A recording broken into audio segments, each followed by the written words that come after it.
guys. Can you believe it's Thursday? It's Earth Day, and we made it. It's April 22nd.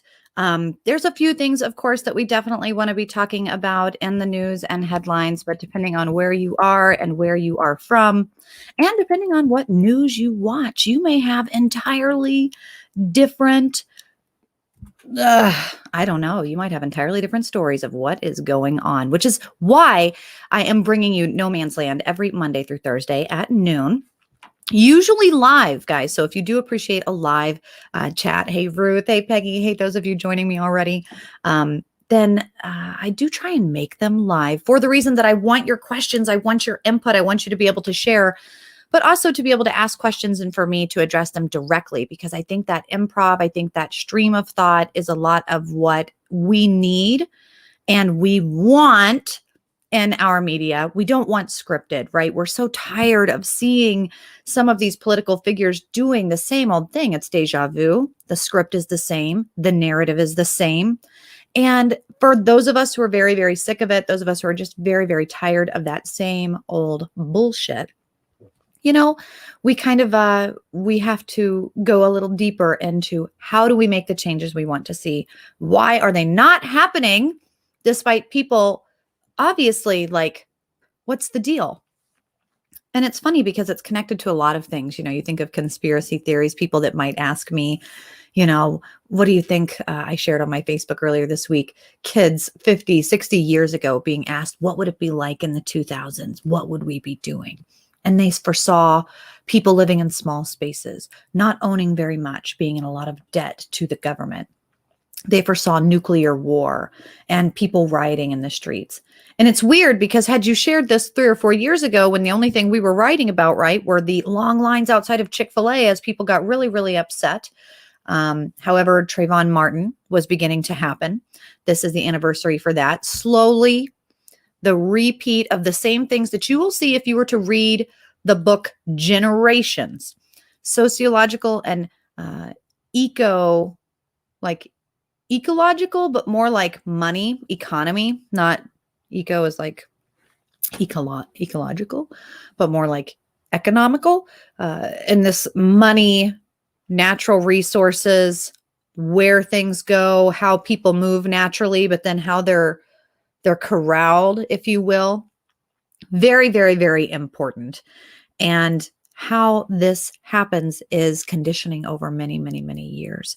So part of what technology inserts into there is going to be some really influential things, guys. And I'm interested in your thoughts on it for the psychological aspect, because think about, for example, man, if we didn't have likes, so many people think, man, I'm hearing the 2012. I'm feeling like 2021 is like a repeat of these end of the world. It's like crazy out there, all this stuff. And indeed, there are things to worry about. But as far as the news headlines go, the stuff it's frustrating because it's the same old stuff, but things are getting a little bit more violent. And I'm hopeful as I see more and more headlines seeing false flags for what they are, for seeing the dangling carrot of racism for what it is, a very big distraction to political movements and octopus arms doing things behind the Great Curtain. So what's been happening in the last few days? Obviously, we reached the verdict to the Chauvin trial here in Minnesota, where I am at, and things, for the most part, I think people were excited to riot, and then and I was really, really, really sad to see some coverage come out of Minneapolis. Again, guys, this is where I birthed and raised my children when they were babies. I've been in and out of those streets and seeing this space that I know and love, and gosh, people say, well, they're known for having a corrupt police department. Well, any police department that gets a lot of money is known to have a little corruption. Any group of humans that's known to be running a business, for the most part, it seems, you start talking about Bill Gates or Jeff Bezos, any of these people, we start to get a little nervous of anybody who's accumulating too much wealth in a position where they shouldn't be. Do we say that this department accumulates too much wealth? Not necessarily, but they get a lot of attention, and they get a lot of attention because they're doing a lot of research with different cities, Chicago, kind of bilaterally Kansas City, in the 70s and 80s. They did some amazing research with domestic violence. These police departments are dealing with high levels of crime. They're dealing with constant gang violence. They're dealing with an onslaught of things that they have to be prepared for. So as far as like dismantling something that is getting better. I think back to these kids in that video of them thinking we would have flying cars, thinking that we would be doing better and or in war. And the thing is we have the potential and capability of doing really amazing things, right, guys? In this pandemic, we suddenly saw, despite all of Michelle Obama's efforts to turn things around and really make the school lunches better, reclassifying things in a way that's not healthy. And it actually was not better for children. It was kind of like the, no child left behind thing. It's good in theory, bad in application, right? Sadly. But now suddenly there's children are getting food through the pandemic. It's like we had the ability, but didn't. There's kind of this lack of trust and misuse of power and the shifting of money and the things that we've seen happen in and around the media and the way that other countries are acting. I mean, if you watch international news, it's quite nerve-wracking, guys. So yesterday, and I had shared with you, if you're a fan of my psychic things or my prophetic spaces or my astrological show that I do every Tuesday night, we talked about the importance of April 21st, this entire month, last month, and the month before, as being a predominant day for major shift, Mercury movement, and seeing things. And then, of course, Putin announcing this is going to be global addressing. And when he did, there was really a statement of do not cross the red line, meaning Russia's power and authority. And wherever they go, if they're establishing this, they're moving their troops. And if we should cross that line, heaven forbid. Now, guys, these are extremely important things that we as a country need to be worried about. We need to be thinking about our budget, our spending, amping up the ability to take care of things that are a threat from the outside. But instead, we are continuing to have ridiculousness on the inside. Now, if we want to talk about, and again, I have to go back to this horrible media that came out of Minneapolis. And I know I'm kind of taking sidebars and jumping you back and forth, and I'm doing it on purpose, of course, but this is to help you understand this confusion is all connected. Media interviewing people after the guilty on all 3 counts verdict was read, and Minneapolis suddenly went, no. And people really wanting to riot. Now, there was the justified shooting of a young woman who is an active criminal activity, stabbing another person with intent to kill them. So that just like if it were not a police officer, this is a situation where even if it were a person, this is self-defense. This is a justified situation, this woman. And it did look as though she may have been struggling through foster care, which I can tell you is likely a mental health situation, not to mention a young woman. And there's so many different things we could say about it. And we don't need to go there. I did that yesterday. We were on top of that news, right? But in this discussion of kind of what really matters, the mental health concerns, the news headlines that are narrating over here and wanting to say, okay, don't forget the 16-year-old. She's Black, Micaiah, 16. Well, what about 13-year-old Adam Toledo? Well, what about, I don't know. We hadn't heard about that. Well, there weren't any riots. Well, because that was not the narrative that we like. Now, I just want to go through some of these headlines of things that I would suggest after I sit and go through all of the articles and I read through things for school, and then I'm doing things for work, and then I'm doing things for this podcast.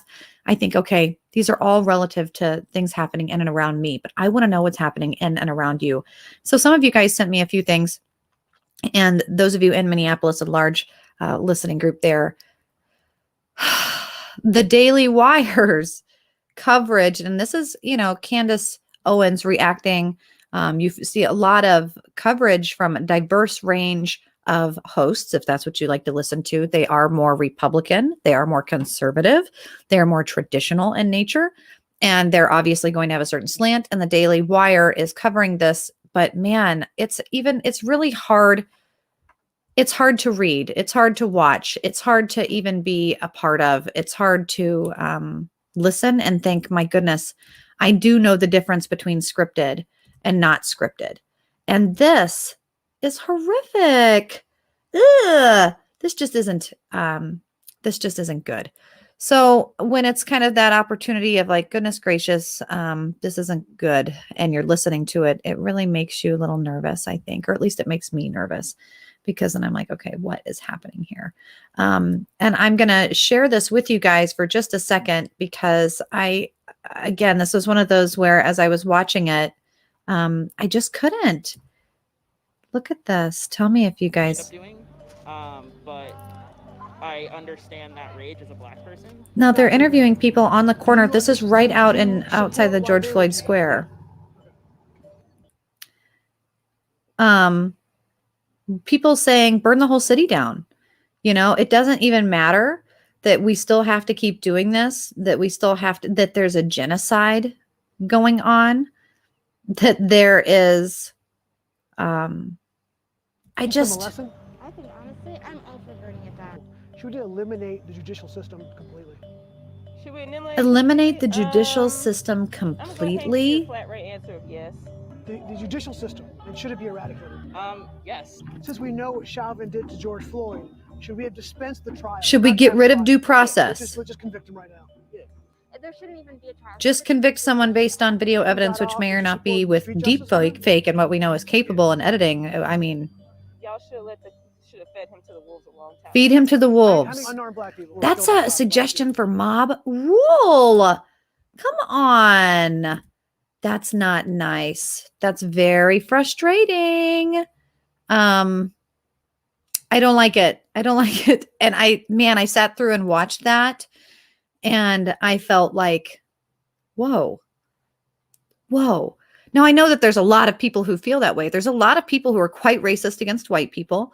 As you continue to watch that video, it gets quite heinous in some of the discussions on, do you think there's a genocide going on right now? And when you sit back and think, okay, you're allowed to say this, you're allowed to say that, but you're not allowed to say this. You start looking at where the slant is. If you are being asked to shut your mouth because of something, or that because of the color of your skin, you are inherently doomed or bad or subject to a certain amount of hatred, you guys, this is the racism that you are saying that we don't want and do not want to perpetuate.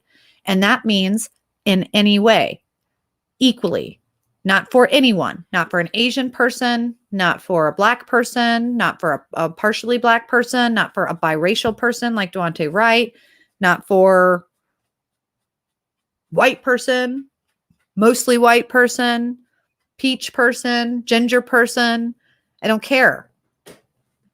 It's very simple to me. It seems so very, very, very simple to me. And then when I saw all of these individuals, I was kind of hoping, gosh, I sure do hope that none of them are actually, from Minnesota. But then he says, do you know how many, people were shot and killed by police last year?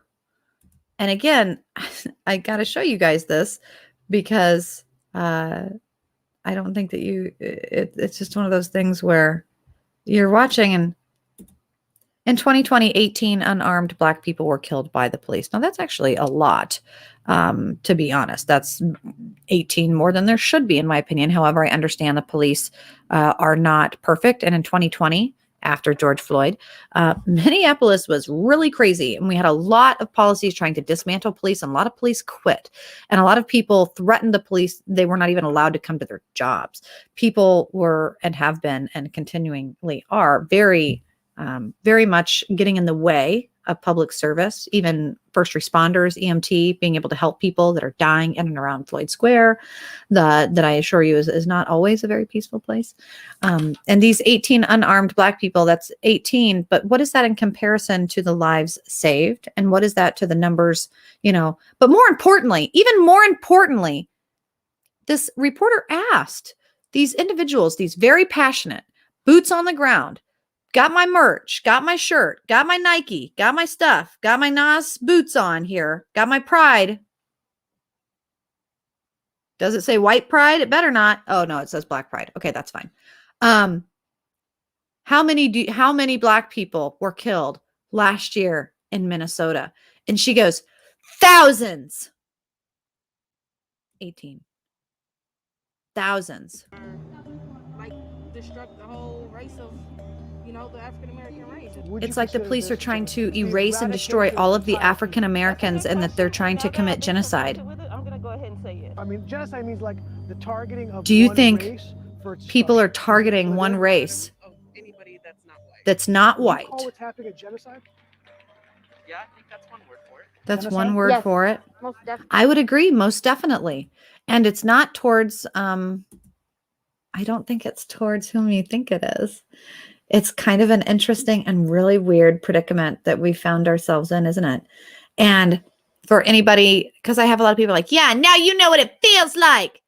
I've never, at least in my intentions, I don't believe any one race is better than another. I definitely don't think my race, because when I don't really identify other than human. I had a sociological exam in college, and that was the final exam. It was one question: what is your race? And anybody who put anything other than human failed, because that is inherently one of the issues, that we have differences and those are our strengths. We have cultural backgrounds, we have DNA. I mean, this isn't quite Gattaca yet, but guys, eventually this isn't even going to effing matter.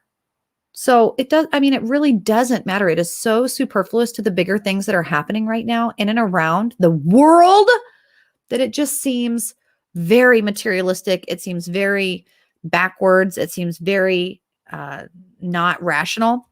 And so then that takes me to something that I want to bring up, because one of the people, and I know that I've mentioned him before, but Jordan Peterson, I really, really, really appreciate some of his teachings, and I really appreciate some of his books, and I try and read again on both sides here of the battlefield. But Jordan Peterson is a psychologist who tackles a lot of things for young males, and now I'm a mother raising 2 white males. So there was a recent Jordan Peterson on the danger of toxic productivity that was done, and gosh dang it, this was the most amazing episode, and there's a little blip of it. It's only 6 minutes long. It's on YouTube, and I would recommend people read it and listen to it because he kind of mentions that this toxic masculinity or toxic productivity, well, both kind of go hand in hand, really, is this: what are you doing with your space, and what are you allowed to do, and what, and I wish I could share. I won't, because I know that it'll break me down, that YouTube will take me out. All I can say is go listen to it. It's 6 minutes that you won't regret. And if you're a male, if you're a female, he speaks very, very clearly, just really educational space about psychology and how this is affecting us right now as a society, and not even in a racial space, which is why I think it's so important that people listen to it. So I just want to share that before we get into some of the news and news headlines. So thank you, Rebecca. Thank you, Tina, for those of you joining me on your morning. So somebody had asked yesterday, what is the point of your title, No Man's Land? What is that supposed to mean? I really appreciate these, by the way, and I'm not going to call you out if you're a troll by your name. Instead, that's only going to be people who send positive and supportive. I'll definitely give you a shout out. But other than that, some of the more negative, if it's somewhat relevant, we'll share it. And I think that is somewhere in there is a very good question. But No Man's Land is this idea that, guys, I really don't think that it needs to be white or black. I don't think that it needs to be Republican or Democrat. Being the mother of 2 young, white boys in America, I also, coming from a military family, having law enforcement training, but I'm a small statured woman. Now, I also have been known, and I'm a huge fan of hip hop. I love, it's weird because, again, the language, I do public speaking, so you have to be careful of language. And it's like there is a culture there. There's a music culture. There's a defiance culture. There is an underground culture that you see in like Southern voodoo, cryptic, being defiant, but keeping your truth. When you have a culture that is enslaved coming from one continent to another, whether it's the African community, whether it's the indentured servants from a range of other cultures, whether it is the Jewish community or gypsies or other people persecuted and escaping like the World War II type racism and things that we are seeing with elitist segregation and all of this. And I feel like whatever your story is, that if you can empathize with defying the authority on behalf of the good, but keeping your truth and maybe pushed to a place against your will, AKA waking up white in America, right? Or black or whatever you are. The things that we cannot control these things, but we have to announce your privilege. The privilege that you're speaking of are the privileges that you do not see. The privilege that comes from hard work, the privilege that comes from a blowjob under the table, the privilege that comes from who my dad knew, the privilege that comes from how much money is in someone's bank account, the privilege that comes with what schools they went to. You know, there's a lot of individuals online. And again, I know I'm going to probably make some people mad. That's okay. That I've spoken with online that try to get feisty with me about this privilege space. And man, I graduated. There were 555 people in my graduating class. Maybe 11 of them were Black Americans, maybe one of them African American. Now, I knew almost everyone in my graduating class, good friends with. Now, I was in choir. I was a good singer. I was also in debate. I loved sports. And on the weekend, I went dancing. And my dad was quite strict. My family, quite Christian and strict, being whitewashed out of their culture a few generations back into something that they've been told is a good fit, erasing quite a bit of culture, believe it or not. A lot of heritages know what that is like. And trying to get back to that without being a Wasichu or a mutt or a half-breed or assimilating, but finding a liking or an akin to that defiant, I see that you've been in a space where you still want to be who you are. So you chameleon your space. You become a mask.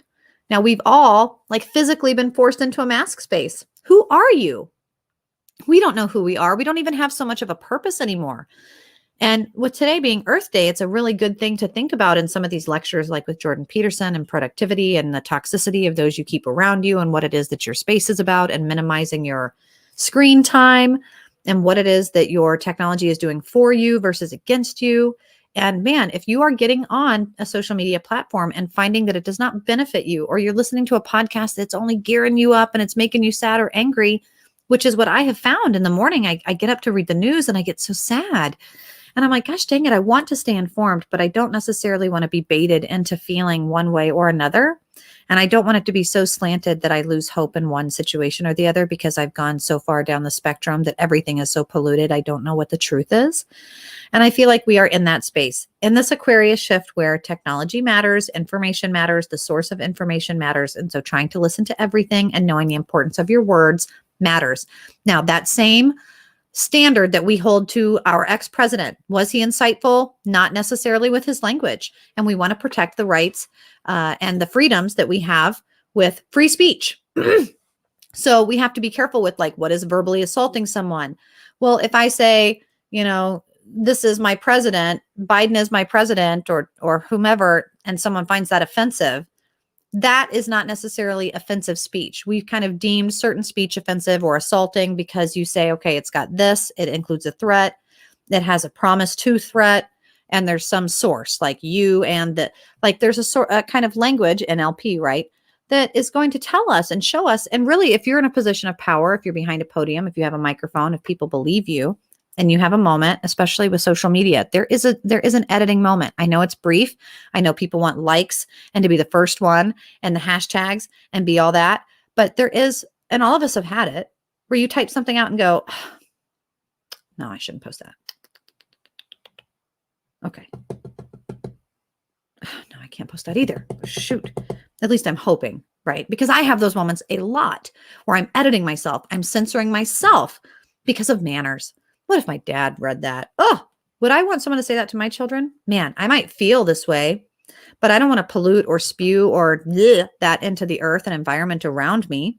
So instead, I'm going to recycle it. I'm going to figure it out. I'm going to think about it. I'm going to see what's going on. And then whenever I come back, I'm going to be composed.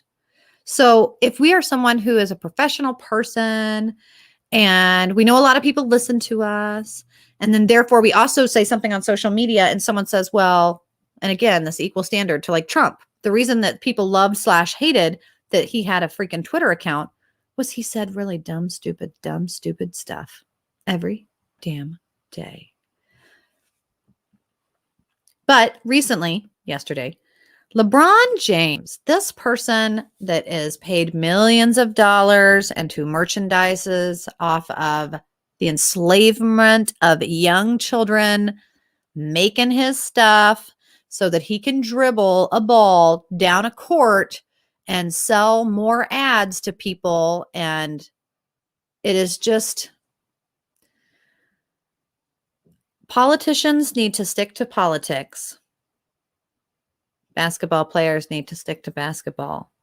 Now, we like to think that if you're a role model, but he's a role model. You're a role model. You're obligated. And in this day and age, everything you say. Well, yes and no. And that's why when you have like grab them by the pussy going viral and you learn that this was something that a man said in the company of other men trying to build rapport and establish authority in a locker room, in a sacred, vulnerable, intimate space with other people where you don't expect people to hear it. Well, that just shows character. Are you telling me that you've never been in the presence of or have said something that you went, fuck, I shouldn't say that?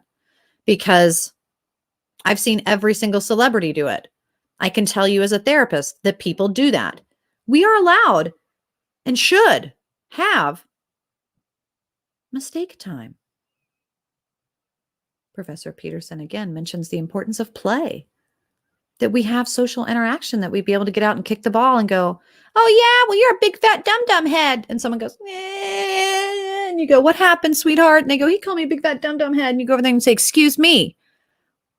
We don't talk that way. Excuse me, are you talking to my son? I am talking to your son because he called my son a big fat dum-dum head. Oh yeah? And it's like, I know it seems silly, but the space matters where you have to be confrontational to a certain moment. You have to be able to bend the space. It is air magic. Absolutely. And when we are here holding each other accountable, holding our children accountable, we have to be able to play. There has to be able to be room for forgiveness, whether you like religion or not. All of these continued themes that you see, whether it's Hindu or not, or Christian or not, they know something we don't, and indeed they do. There is forgiveness. There's martyrdom. There is confession. And knowing that LeBron James knowingly said, you're next, and posted a picture of a police officer who was involved in a justified shooting of a young girl who was about to stab another young girl is a threat. And it's shameful, and it's not okay. And you had an opportunity to edit it. And indeed, when a little more time was given and probably his publicist called and went, yeah, you should take that down. Then he did. But then after like an hour or two and people are like, oh, he took it down. He thought we didn't see it. And they screenshotted it because you can't anymore, right? Everything is there. Then double down with some ridiculous, long-winded statement about his consistent view of how things are racist, despite being a black man that makes more money than some people do collectively from an entire state, and that just what he makes to dunk a ball into a hoop could literally feed trailer parks across America. I mean, we don't want to say that we hold any judgment to that, right? We want to say, make your money, keep it, do with it what you want. And that's fine. And that's how it's always been. We know that we hold you on a pedestal. We know that's unrealistic, but we also know that that's ridiculous and we don't really pay attention to what you say. So don't fucking say anything. But then people go off and say something, and the dumb people of America who go, I don't care about researching anything. If the great LeBron James says something, it must be the truth. I don't know if it's like, and I don't know what it is. Weird. Anyway, without thinking, people just start acting. They just start following. You can see the following behavior is so conditioned, so clean, so clear. It's just, so then here I want to get into the dirty word of profiling, and perhaps we will and should talk about it, because it comes down to holding people accountable, and even to ourselves, saying, well, there was this article that goes out that all white people are racist. And that if until you stand up and apologize and announce your racism, then I can't listen to you. And I thought, man, this hostage scenario of speech is just ridiculous. It's really hypocritical and it's really not cool. And, I don't negotiate with terrorists, so I'm just not doing it.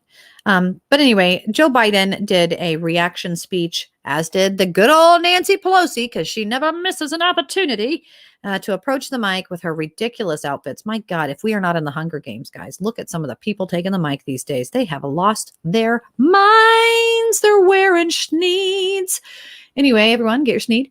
And you look at some of the thoughts of what they have to say and the words and the language, knowing full well that they were going to take the podium, they were going to take the microphone, regardless of what the verdict was, and that they had days and times and PR people to suggest to them what maybe to say. And then you hear the horrible, horrible, horrible, horrible, horrible script reading on behalf of our president and just think, what are they doing? This is ridiculous. And you turn the channel and then you see Nancy Pelosi saying things like, "Thank you, George Floyd, for surrendering yourself for justice. Sacrificing yourself for justice." Like the satanic conspiracy theory people out there need you to say anything closer to that.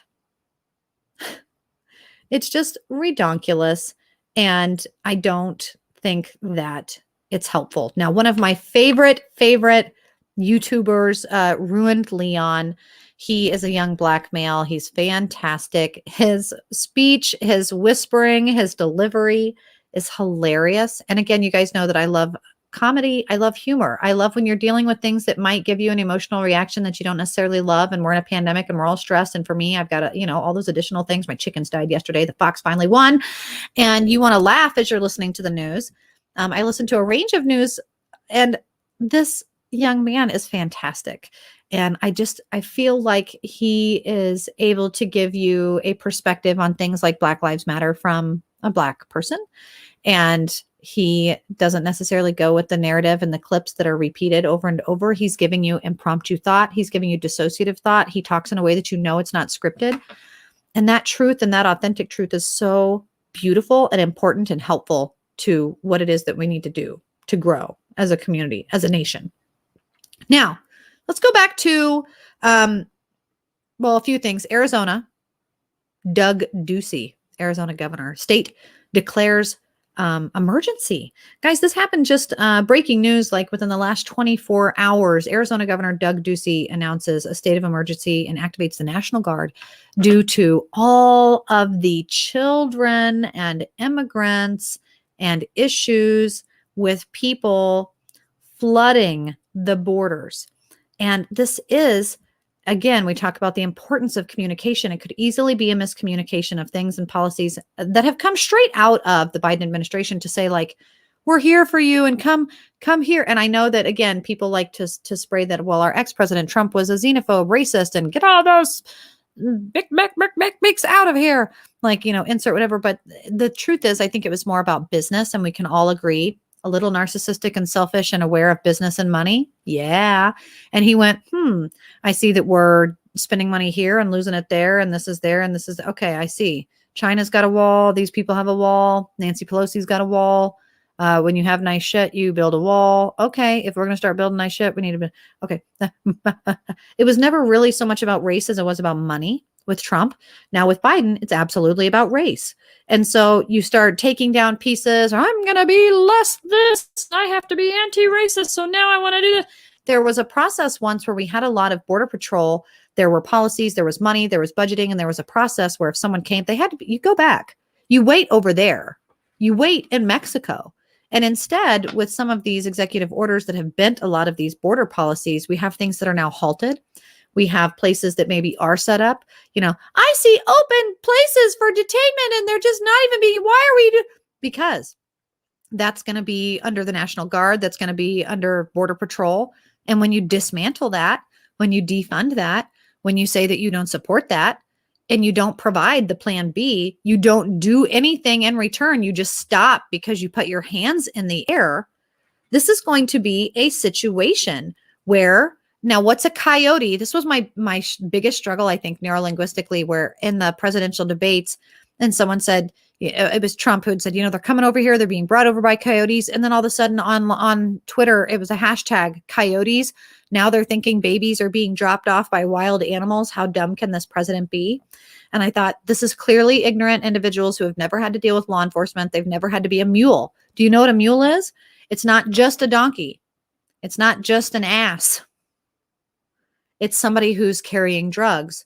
There's also different terms for mules in the IT business. People that are smugglers of drugs, people that are smugglers of IT, people that are smugglers of bodies in the sex trafficking or human trafficking trade. There's different terms for them.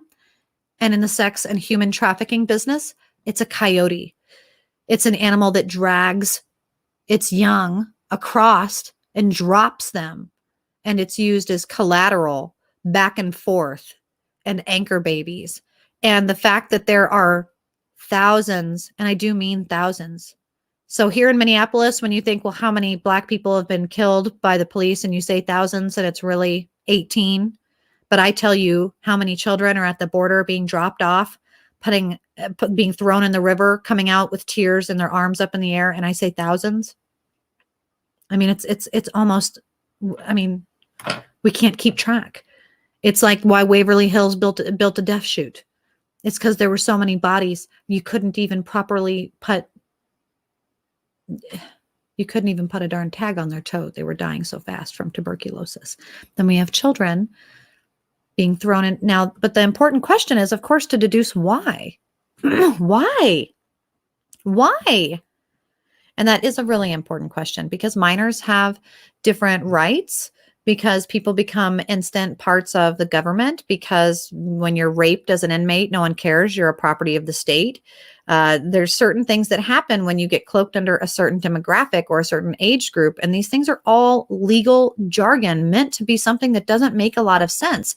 When you look at something that doesn't make a lot of sense, but there's a lot of evidence for its things happening, then this is something that's very important to at least turn an ear to and try to understand. It may not make sense, but maybe you need to hear it in 5 different ways. So with all of this change in policy, we've also got the George Floyd Act coming. Someone said spell that person's name, or that I'm not sure whose name you want me to spell. Doug Ducey, Ducey, probably from Arizona. But again, so yesterday, U.S. military seriously worried over new threats of nuclear weapons and adversaries. China and Russia both moving, and Russia specifically, the Ukraine. We have troops. I mean, guys, this is something, again, we do want to watch. Canada, though, however, not making a lot of news. And I'm wondering, for those of you who try to keep up with things, what your news outlet is, because Skynet, Australian news, different things online, you're not seeing a whole lot. However, on the younger generation news outlets, which we are embarrassed to say is like TikTok or YouTube, where you're following hashtags and going from there, we are seeing a lot of issues with things like the New Zealand breaking from Australia, and the Five Eyes policies, and seeing a lot of protests in Germany and protests in Denmark, and a lot of Canadian lockdowns and people struggling with cell phone service, and a lot of strange weather all over the country. Not just, well, it's April. You know how that is. If you don't like the weather, just wait a while. No, it's a little bit more than that. It's kind of a strange, there's like a creamed corn hashtag where there is these, it's 78 degrees on the temperature, but yet people are getting kind of a weird slush of weather falling down on them. Kind of weird. Tina says, no, the YouTuber. Oh, the YouTuber, his name, his online name, RuinedLeon. And I want to make sure that, because of course I just have him as I'm a subscriber. So it just pops up whenever I see his stuff. I'm like, yes, another one by him. And I really like his thoughts. Yeah, RuinedLeon, Leon, Leon. And his most recent was, yes, it's true. All white people are racists. And of course, that was a clickbait headline because he goes into that mass generalization and just how absolutely ridiculous that is. But these mass generalizations are a really big problem. And it's something that, you know, generalizations are a part of what we do when we are in a survival mode, right? I had kind of explained earlier in some recent shows, if it's that first day of school and you're in a new space, you gravitate towards people who look like you, sound like you, who maybe act like you, that you might feel comfortable or safe with, especially when you are scared. Now, many people in this pandemic space, they're scared. Their lives have been uprooted. They're not at work. They're unable to see their friends and family. They don't have their normal routine. They can't go exercise. They can't engage in their normal behaviors that help them let off steam. They're seeing mass shootings on the news every single second. It's getting kind of crazy. They're feeling unsafe. And then you go and start pitting things and doing a narrative. It makes people react a certain way. So you have to be absolutely certain and start maneuvering your life around, who do I want to surround myself with? Because that with is really important, making sure that your airspace, your support systems, that they're positive, but not just positive in that they make you feel better, not just positive or good in this misinterpretation of polarity, but that they encourage you to learn, that they encourage healthy debate, that you are, say, for example, even if you don't like conspiracy theories, capable of sitting down and listening to the recent Edward Snowden interview with Russell Brand about conspiracies in plain sight, some of the recent Denver International banners and propaganda marketing, just kind of really interesting and weird things happening with deep fake, people seeing UFOs in strange places. If you're not okay even listening to this and going, I just can't, without trusting that that person, they're also in a place where they just can't. But to empathize with one another is like, I know it's crazy, but let's talk through this. Because on like another video that went viral about a beautiful teacher seeing young kids sharing their emotions through music and saying, if you could play a song with one word, what would the word be? And the young kids standing up and saying overwhelmed, joy, exhausted, scared. And the teacher saying, you know what, when you're overwhelmed or scared, isn't that good to write a song about it? Because a song makes you stop and think. It makes you explain something in a different way that other people can maybe receive, and then you feel less alone. And it was like such a beautiful depiction of empathy and communication. And again, that air magic. And it may not be, if you're noticing, guys, the protests turning violent, the looting, it's not working. We did it last year and the year before. We did it decades ago. We did it in the 60s. Dismantling the police, same thing. It doesn't work. We see so often what ends up happening is that people in high crime rate areas, the crime spikes, that people just have to be subject to this trial and error area where people know that they can suddenly be held to no consequence, and people do riot and loot. We see it happening. It does happen. It will happen. And I can tell you just from studying criminology all these years that it's predictive behavior, almost to the point that that's why so many conservatives jump to the extreme and wanting to not do it and say absolutely not, because the lives that get lost, and it's usually the most vulnerable, that it's absolutely appalling.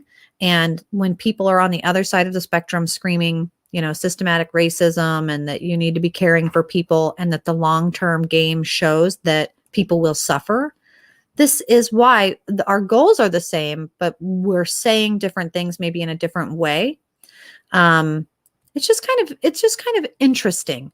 And, recently the word woke, discernment, knowing how to know something without just seeing it. You guys, if we were a wonderful young man took the podium, it's since been removed, of course, censored online through the Veritas programs and other such algorithms, that you are going to just have to see things as they happen.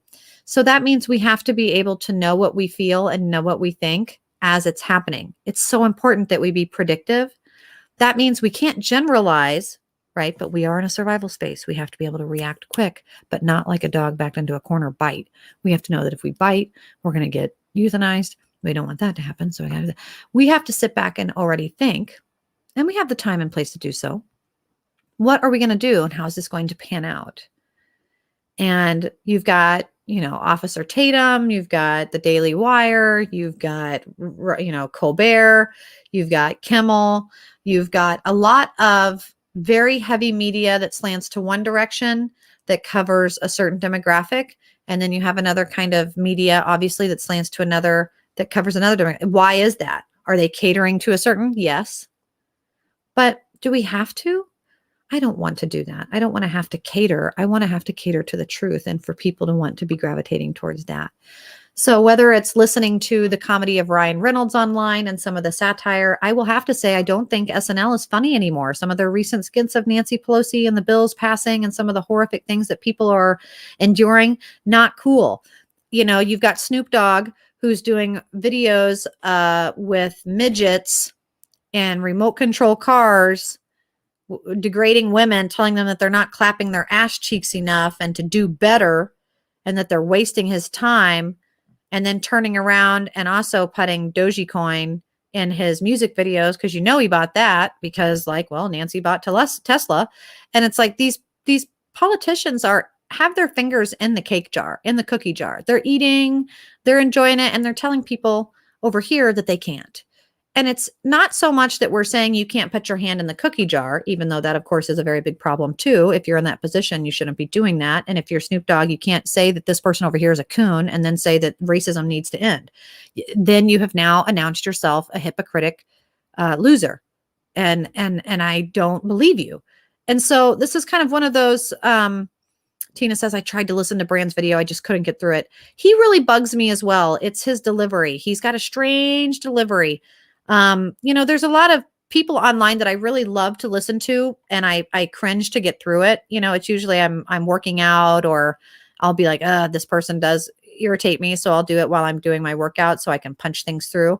And that's how I recycle that energy. But like online, there's Gothics. It's a young, I believe she's biracial, not that it effing matters. She's got kind of a wild wiggy hair. She's a beautiful young woman. She's more of a conservative, middle ground, moderate, libertarian, and she does some really great reaction videos. I love to watch her. I love to watch the younger generation. Just really fun to see the different language. There's some interesting mixes and meldings of things happening that I think are important and just not making headlines. Joe Rogan's one of those. It's hard for me to listen to him sometimes, but I will try because he has really great guests. And because he's a stoner, he sits back and has those long, awkward pauses to think, not necessarily thinking about other people. It's really funny. But I do want to share with you guys some really fun music. There's been some really fun underground music happening.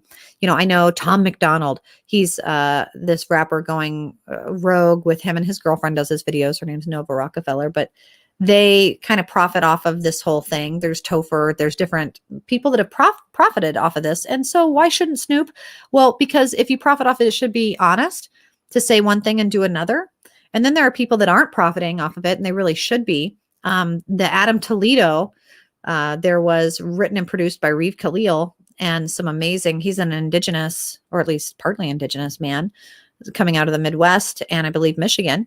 And he does some really amazing, like, not conspiracy theory, but probably fringe conspiracy theory type stuff. And his music is really, really beautiful. His name's Reeve Khalil. He's kind of a rapper. So if you're into hip hop, you don't have to listen to the same crap that's played on the radio over and over and over. You don't have to say that, gosh, that WAP was the greatest song last year, because it wasn't.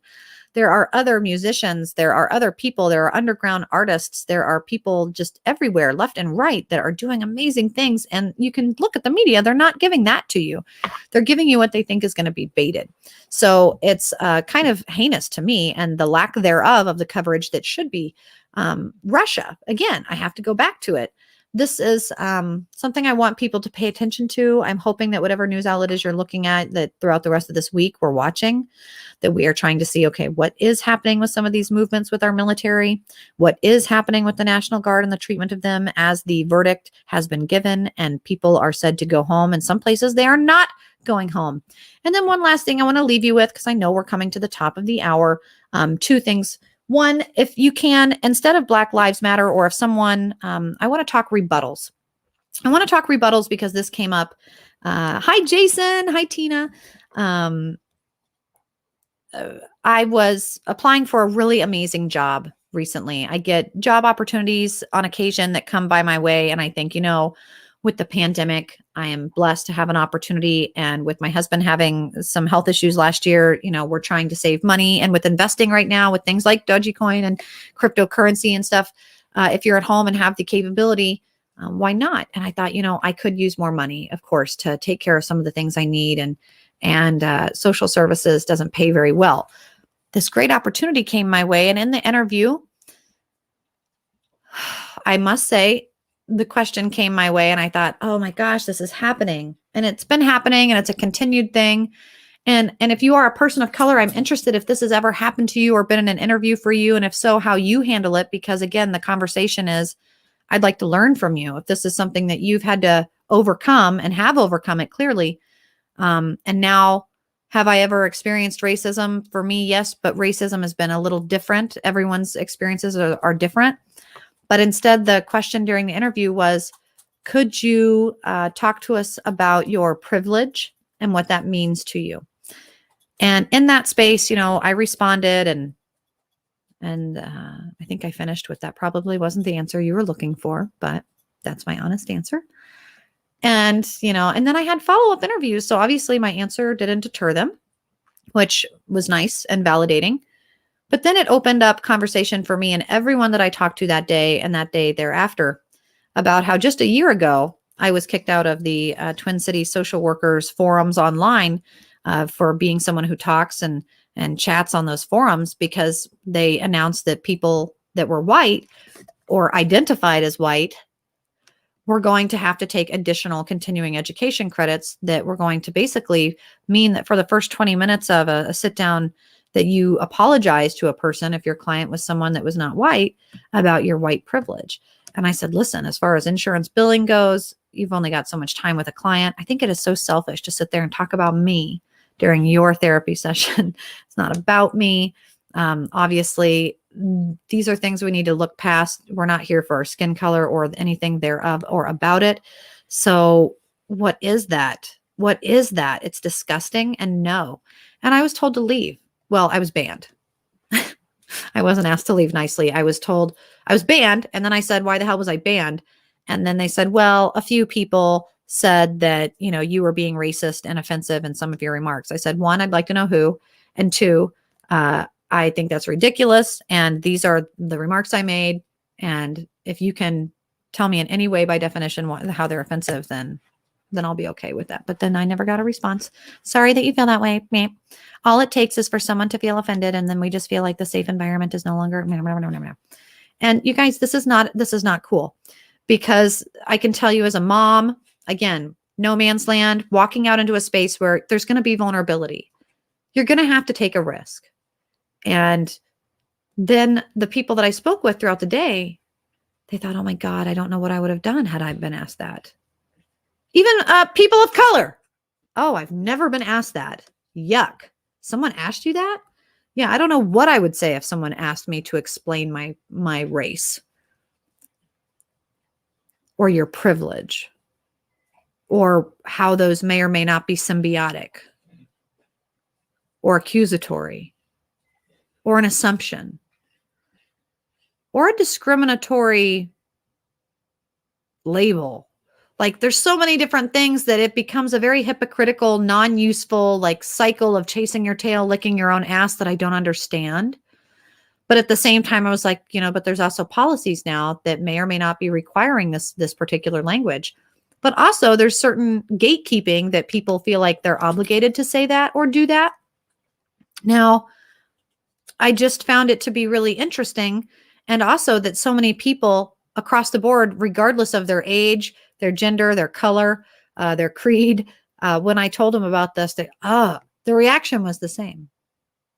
And consistently so that I don't know what I would have said had I been asked that question. And so what did I say? Well, I said kind of similar to what I explained in that, gosh, privilege.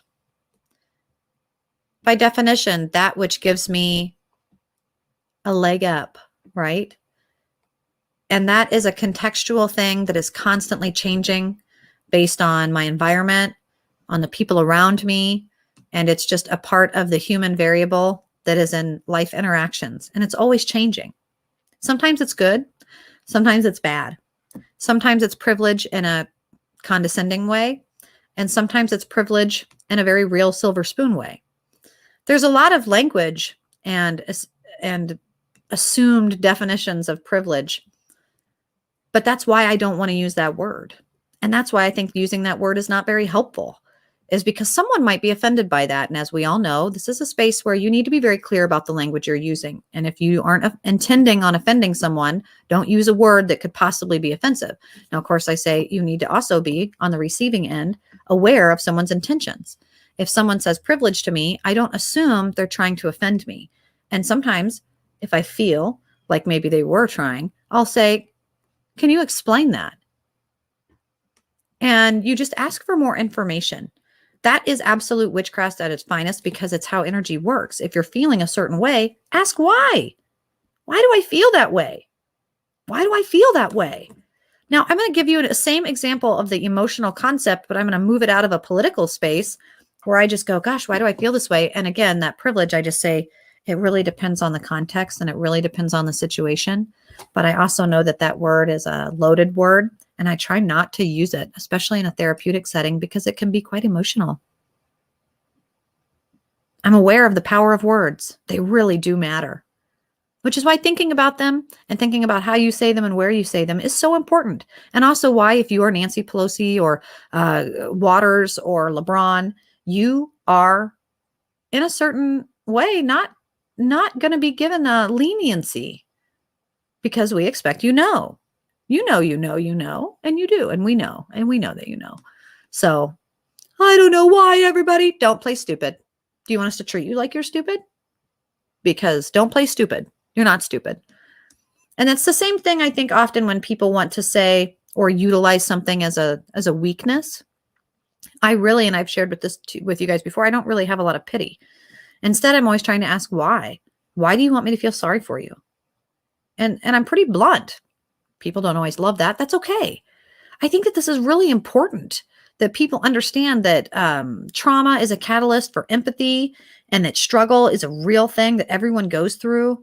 And just like some of those of you sharing your stories right now that I'm reading right now in the chat, all of us going through the system, being able to carry out things, privilege, it is not always what you think or assume that it is. And so it's kind of an ironic word. It's almost a pun when you use it these days because it's meant to be that I should have something I don't. And so therefore you're trying to take from me something you assume that I have. And that's a cycle of butt wiping that is just not going to work or get us anywhere. So I don't play that game. And I encourage you all, don't play that game. I just don't play that game. It's been an interesting space, I think, for me in an advocate way where, like, if you are walking around right now, there's a lot of misinformation with the CDC and things changing and people's states changing and this going back. What do we do? What do we not do? Now that vaccinations are happening and people are getting vaccinations, people are also then told or misinformed by their doctors or nurses who aren't informed about even getting the vaccine when they are getting it, on what to do. And so then therefore they're walking around not washing their hands. You guys, basic hygiene matters. And regardless of if you have the vaccine or not, we're in a pandemic that is strengthened by really the reflection of your own immune system. So it's also directly correlated to the loss of our personal privacy and body autonomy. And so legally speaking, it's my body is none of your business. I can assure you I'm safe. Can be your verbal rebuttal as long as your behavior illustrates that. You can be strong and confident in your air and in your speech and in what you say to people. You don't have to be a bitch about it. You don't have to be rude. You don't have to go Trumper or fuck Biden. You don't have to be rude. You can just say, it's none of your business. Or you could just say, trust me. That's what the government's been saying for a while now. And that should do. And if you don't, then you understand the importance for police. It's that simple. If you in any way down to the very basic seed of humanity get to the point where you go, well, you know what? I hate people and I don't trust them. And when you get enough people in groups, they do dumb stuff. It doesn't matter whether you're at the Mary Kay convention or the NRA convention. You get enough dumb people together and you give them a dumb idea and they'll do just about anything. Kitty Genevieve's proves it. They'll do just about nothing. And this is a really interesting space because I think to a certain degree, we all know this. It's a generalization. And as far as police go, I had to say this morning, we had an interesting discussion about the dismantling because Minneapolis, we're going through the George Floyd bill, trying to restructure police and the lack of responsibility, trying to say that we need just more unarmed this or that. This language and law and what you are allowed and not allowed and the desensitization and that this is okay and this is not okay. We don't really want to have more policy on this. And I just want to give you an example because the George Floyd thing that they're passing, and they probably will pass it because it's one of those like, oh yeah, for sure. It sounds good. And we want to keep the city from burning. That seems to be the mob rule these days. So I want to just read this straight. George Floyd bill. Did it pass? It says it passed. The bill was introduced on the 117th Congress of February 24, 2021 as H.R. 1280, the George Floyd Justice and Policing Act of 2021, sponsored by Bass and co-sponsored by 199 representatives, all Democrat, not a single one Republican. It passed the House on a nearly party line vote of 220 over 212 on March 3rd, 2021. So this Policing Act, it is reforming, and then you've got Missouri that's saying, we're going to denounce any federal regulations of guns or crimes therein in accordance to all of these laws changing. And it's really important to read them. So I just want to share with you this one because it talks about, right, the bill is named in Floyd's honor. And guys, I know that there's some controversy on this, but Floyd is not somebody we want to be honoring. This is not necessarily the best Minneapolis has to offer. Trust me, I can tell you. Now, provisions, the legislation describes. It grants power to the Justice Department, Civil Rights Division, to issue subpoenas to police departments as a part of a pattern or practice investigation. Pattern and practice for any bias or misconduct. That seems like a good idea, except for that pattern and practice are in italics, which means that any pattern and practice is going to break down to generalizations naturally made by evidence. Correlations does not mean causation. So pattern and practice is in reference to that, and they know it, and we may not know it, but we know it now. So that's questionable. Providing grants to state attorney generals to create an independent process of investigating misconduct or excessive use of force by police force.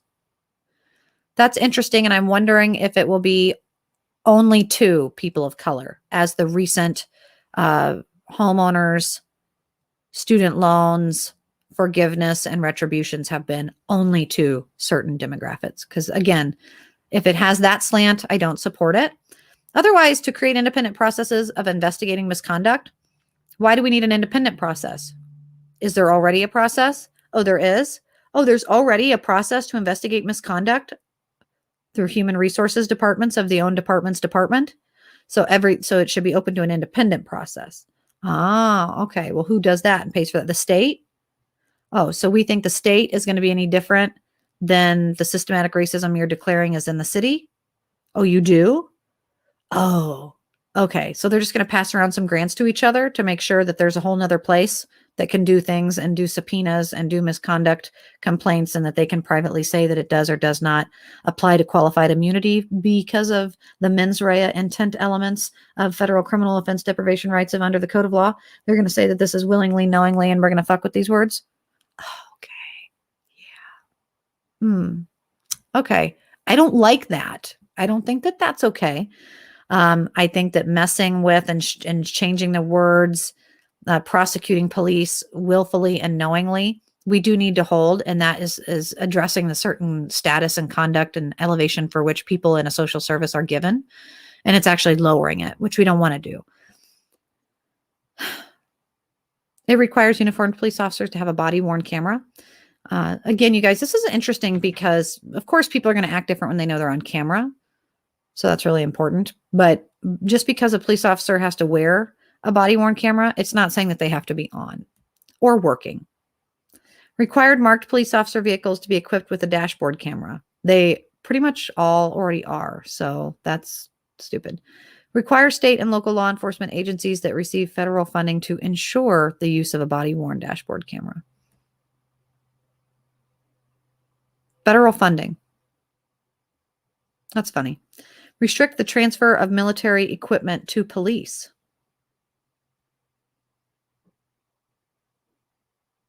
Require state and local. Wait a minute. We have to stop right there for Minnesota because we have ICE. Any of you guys out there, sanctuary cities? In fact, many of you are. What does that mean? Oh, it just means that we encourage immigrants to come to our city and we say, oh, you're from so-and-so?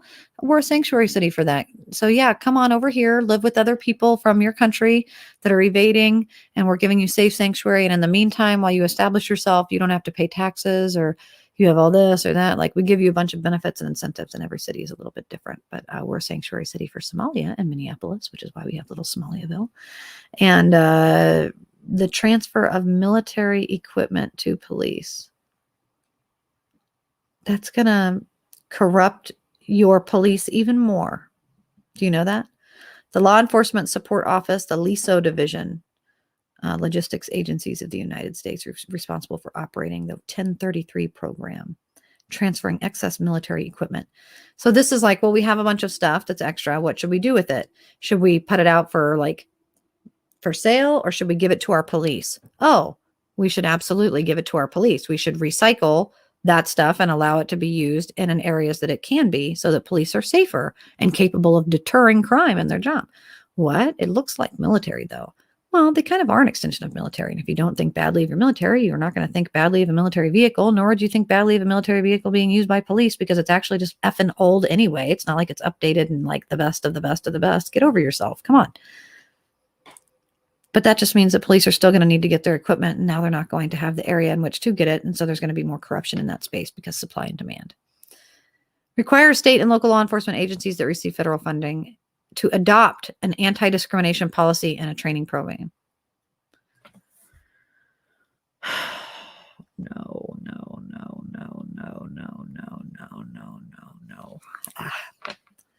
Nope. Oh no. Prohibit federal. Yeah, I can't even read anymore. Prohibit federal police officers from using any chokeholds or other carteret holds. Instead, require state and local law enforcement agencies receive funding to adopt same prohibition to removing less lethal forms of restraining and add more lethal options, or else, because that'll look good. Prohibit issuances of no-knock warrants that allow police conduct to raid without knocking or announcing themselves. God dang. And federal drug investigations. No-knock warrants, man, there's a reason that we have them. Judges do look at it. We have people in high positions looking at it. You have law enforcement looking at it. You have just a whole chain of command of people doing something when it's a no-knock situation. Speaking of Army bases and things flying over, we know what it's like. Talk about PTSD. Change the threshold for the permissible use. We're here at the White House. Sorry. Change the threshold for the permissible use of force by federal law enforcement officers from reasonableness to only when necessary to prevent death or serious bodily injury. That's kind of already, but that's probably a good word change. That does look good for police. Mandate that federal officers use deadly force only as a last resort. That's already. God, all this money and all this time spent passing shit that's already there. They already do that. Well, that's weird. What do you mean they already do that? Yeah. Go back. Go look. Go see. Go. Anyway. This will be interesting to see how this goes. Because it actually didn't pass the first time. It was introduced in June of 2020. And then it looks like it was died in the committee. And then it was rewritten and tried to pass again, and then rewritten again. And only this past February, the timing, right? Did it go from HR 7120 to HR 1280? And you guys, this is going to be, as we start looking at some of these bills and some of these numbers, we're going to start getting into some of the protest acts that are changing. You're starting to mess with the Fraternal Order of Police. You're starting to break down some of the checks and balances that have been there and in place. And people go, well, they're not working. And I'd say that if you can honestly say, having lived or been or visited or even seen part of what is happening in Minneapolis over 2020, knowing that it happened absolutely in St. Cloud, Duluth, young college kids. We have, I mean, the most of Minnesota is pretty, suburbs, beautiful lakes, calm. But the cities, I mean, the amount of assaults and beatings and robberies and looting and fire and craziness and neighbors that took night watches to protect their freaking homes, almost like the Koreans had to do in the riots of LA. Like, this is crazy. And only 18 people died last year by police that were Black, which is what we care about. It's the only ones that we care about.